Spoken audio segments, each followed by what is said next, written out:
Kung makakaiwas ka sa kapahamakan, iwasan mo.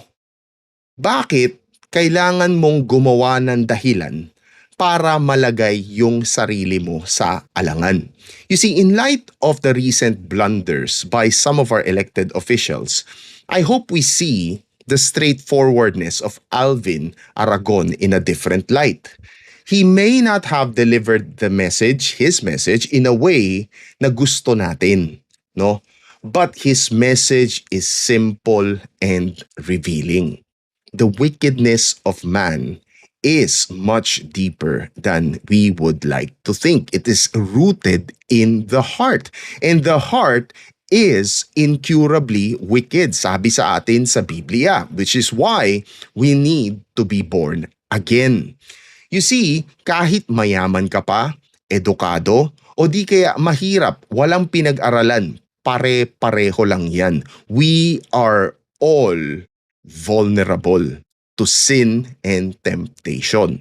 The reason why I tell my kids na mag-iingat sila sa kanilang pananamit, mag-iingat sila sa mga kaibigan nila, huwag silang sasama, huwag sila pupunta kung saan-saan, no, is because ayaw ko silang mapahamak.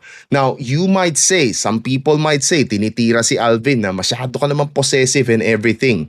Well, you have to look at it from the perspective of protection. This is not just simply about being possessive. Hindi possessive ang gusto mong mapangalagaan ang asawa mo at ang pamilya mo, no?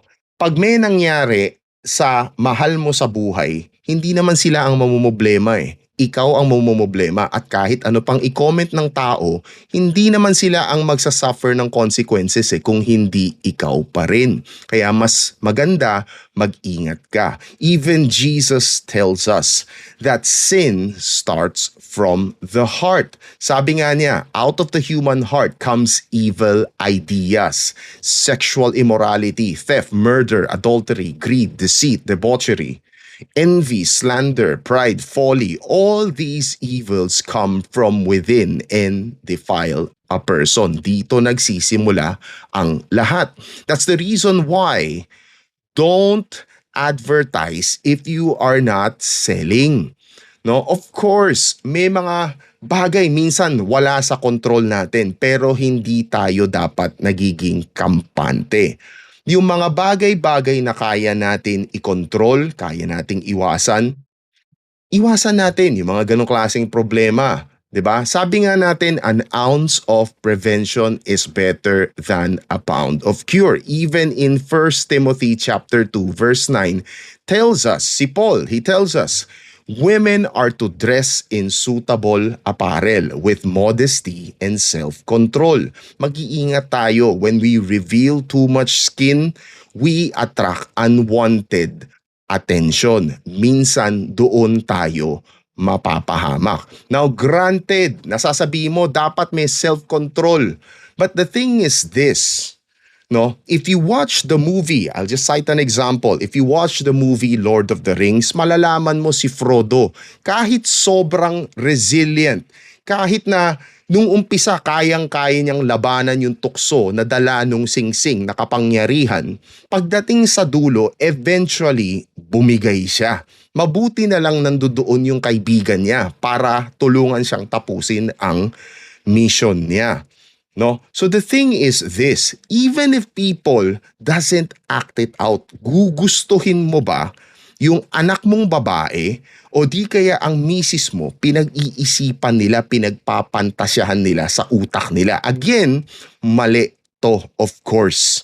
Pero dapat tayo rin nag-iingat. Alam mo, kahit ikaw, deboto ka pa, kahit religyoso ka pa, aminin na natin, tayo minsan ay nakakaisip ng kung ano-anong klaseng mga bagay na hindi dapat nating iniisip.